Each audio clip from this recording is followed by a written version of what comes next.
I'm showing a couple of pieces, or 3 pieces, that I did 20 years ago. It was a period where I was pretty interested to build up like bridges. I always understood that architects are working in horizontal, connecting things that for me are not as important as the vertical ones, which is heaven and hell, let's say the sky and earth. And that was my first light bridge in France. That was my second in the north of England to announce the new museum, the Baltic Center. And well, all those pieces, that is a piece that I did in Jerusalem, announcing the end of the Shabbat every Saturday evening.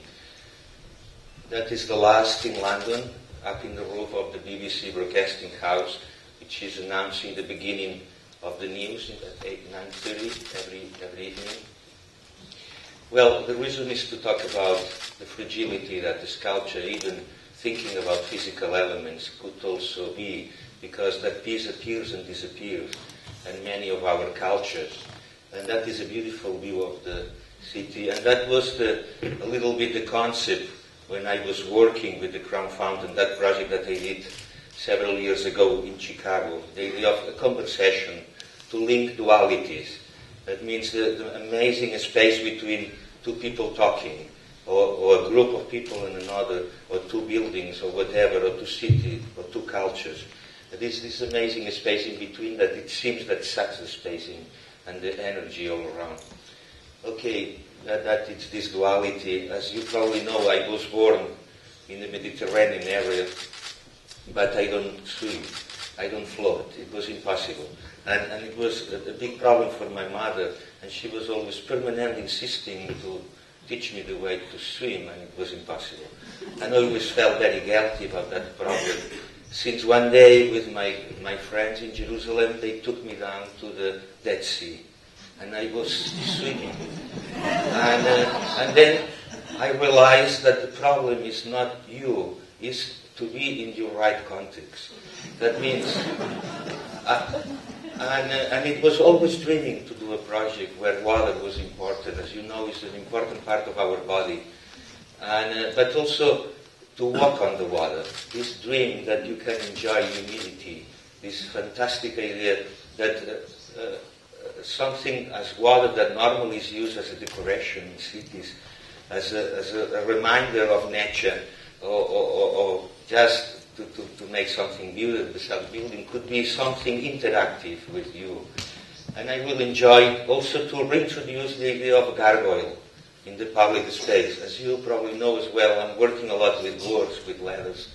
And that means these so beautiful elements going out from our mouth. The mouth is one of our darkest places in our body. Kids are born also from a very dark space as words. And when you are talking, you are giving life to others. And that was, I guess, the beauty of the gargoyles in former cultures. And that was the concept. I introduced a little video, it's very short, don't worry, about the people enjoying with that piece. Because when I did the piece, the municipality was a little bit concerned about that it was too much technology in the public space, that probably the drivers at Michigan Avenue could be disturbed and to produce accidents. And it was too conceptual, they always told me. And suddenly, it was amazing because we realized that probably it was the most physical piece I never did in my life. And it was thanks to kids. And I remember that when we took the fence out, just to check what happens, because the day after was the opening, suddenly a lot of kids appeared from I don't know where, enjoying the piece. And it's a terrific lesson for all of us as artists in the way that probably kids understand unexpected things as something normal. That I always liked it, that concept. For them, my piece was so normal. And that I think is a great thing. And all this rhythm, that the faces appearing and disappearing.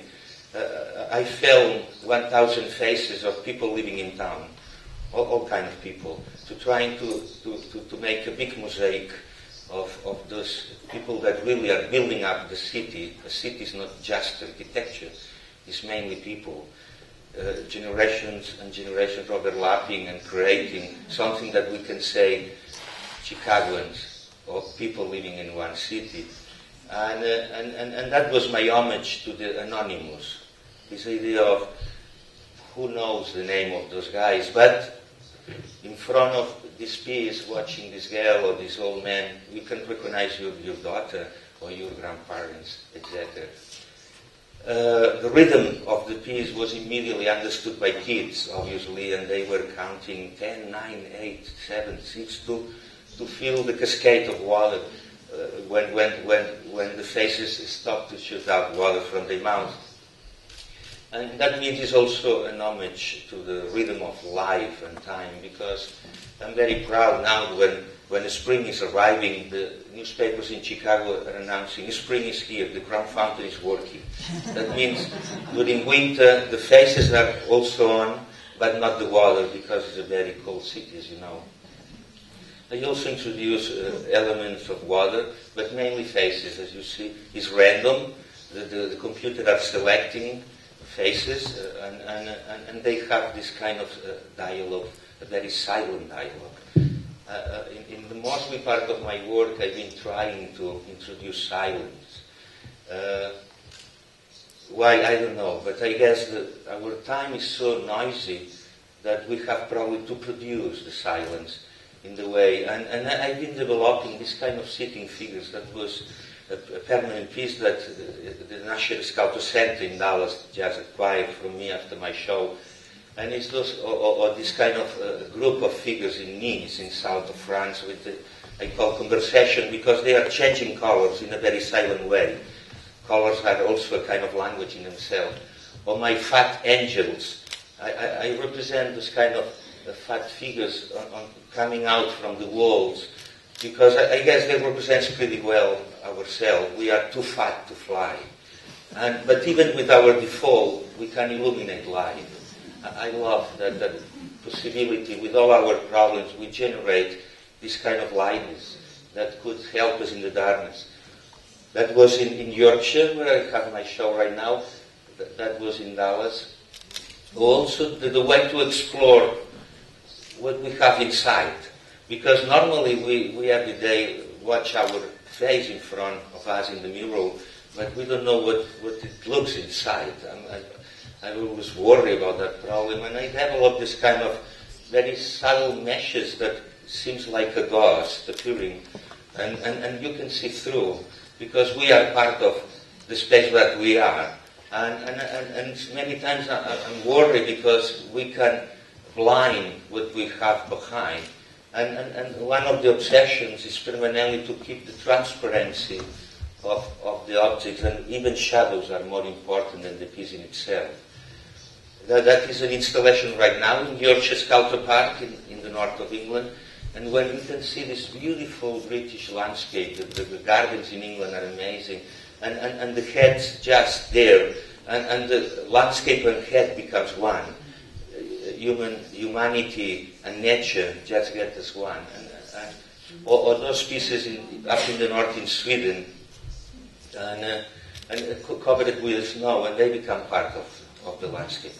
Okay, that was one of my installations in New York, and it was also the impossibility many times to talk about it. You probably remember it. Oscar Wilde when it was in a prison of Reading. He sent beautiful letters to the government trying to imagine what was the main problems in life, but mainly in prison. And he said in prison the problems was hunger, disease, and insomnia. But that is our everyday problems. And I did this kind of conversation, hunger, disease, and insomnia. Oh, that is my work with alabaster since years. A long time ago I've been working with cells, a kind of cabins where people was allowed to go in, and they heard the sound of my blood stream working. Now I'm working much more with the portraits of young girls, following the same elongation that I did in the Crown Fountain in Chicago. Those faces that always with the eyes closed in a dream state position, it seems dreaming. They are very concentrated. And I love that, because I guess they are talking about a space which is not there, it's not the physical space, which is a space inside of all of us. That is also one of these dreaming heads in Salzburg, a permanent piece that is in marble. Or the piece that I did in St. Helens, nearby Liverpool. A couple of years ago I finished a project in a place where it was a very important mine that Margaret Thatcher cancelled 20 years ago. And then the city was trying to transform the old colliery into a public park. And they asked me my help in that way to try to point not something nostalgic, but something to look at into the future. And when I was on the site, I immediately felt that it was a soul, but underneath. And then I did that head that for them was amazing. They felt proud again about the little village. And they did a fantastic opening, that is the people moving. And as you can see, the piece has this intimate approach, but also from far away you can see over the trees. That is the M62, the motorway connecting Manchester and Liverpool. That's the head. That's me. Okay, that is another installation that we did with Norman Foster in the Italian Alps a long time ago as well. We were working with the snow and enjoying the moment that the snow could melt and disappear. And my intention was to try to represent what could be a stamp, a kiss on the landscape. And I've been using my GPS position, my studio in Barcelona, his studio in London, and the site in Sestiere in the Italian Alps. And it was a beautiful piece, also keeping, as always I'm doing with my work day and night. In the night was also very magic. I don't remember exactly which day was the opening, but probably 5 days later the piece just melted and disappeared. It was beautiful. And when I was a child, my father normally was playing piano, and we had at home an upright piano, and with two sliding doors on the bottom, and where I hidden myself when I had problems at home, inside. And I still remember when my father was playing, the vibration of the material was extraordinary. I always thought that sculpture could be also a way to talk about vibrations. And William Blake has in one of his beautiful poems a quote which says, "One thought feels immensity." I guess it's a key point also in the way that you could fill up the space, not necessarily with physical elements, but with the vibration of those elements, with the aura that all objects that keep sleeping, that we can awake, and also the normal people walking. And I developed in, I don't know, I guess I started in 1997 working with symbols and drops of water, and also with gongs that people could beat. Because, well, you probably remember in orchestras, it seems that the guy with the drums is not working because everybody's playing and he's sitting. And suddenly he just makes a movement, tack, and back. I guess it's really precise, and I guess sculpture is quite close by this guy, because violins are always present, but the sculptor, what to do with the sculpture? And it's because we have to know the right moment, and then you have to just go back. And that is, they are just gongs waiting for the moment that people are invited with the mullets to beat them. And it's amazing, because when you beat the gong, that is in your shape. Something happens. It's a kind of vibration that passes through your body, and you have a kind of excitement. It's quite similar like in the Crown Fountain when people decide to go inside the pool. And when they are on the water, they feel like on a stage, and they start to smile. I think it's a privilege that thanks to one of your works, people just smile a little bit. And that is my work with symbols. I did installations in many museums around, but that is the last one that I did, which is the lobby entrance at the Burj Khalifa in Dubai, the tallest building in the world. And I did that installation, and it's quite beautiful because I've been trying to represent all the countries, 196 countries, not with their shape or with their concept or with their language, but with their vibration. And as far as the symbols are made by hand, not one could sound similar. And then the drops of water falling down, the droplets are beating the symbols and producing a different vibration. That is the scale with the guy over there. Okay, this idea of rhyming also was part of my work with curtains. I love poetry. I mentioned many times how important is poetry in my life, and obviously I have my preferred poets. But when I was a child, I remember in my city, all the stores had this kind of metal curtains that when with my mother we passed through, they produced this beautiful bling, bling, bling sound, this fantastic sound. And I liked it to try to make an homage to poetry in that way, really in vertical, all my preferred poets. And when people pass through, they take the decision to go in the poetry. Because I guess poetry protects us from the flies of life. I guess poetry is a place where you can feel comfortable and relax and probably relieve of your fatigue. And I guess these beautiful curtains are finally one decision you could pass through. Okay, following with the text, I also think that life is permanently tattooing our skin, but with transparent ink. In any case, we can read the skin of somebody else and become in love, or to fall in love, or to be friends, etc. Well, you know. And I like it to represent that idea with my human figures made out with leather. When you are inside, it's the body as architecture, and you feel inside a kind of coupole that could protect you. In former cultures, this is a gallery here. I love this picture. That is in Miami. And one of the dreams for love was to disappear inside the other.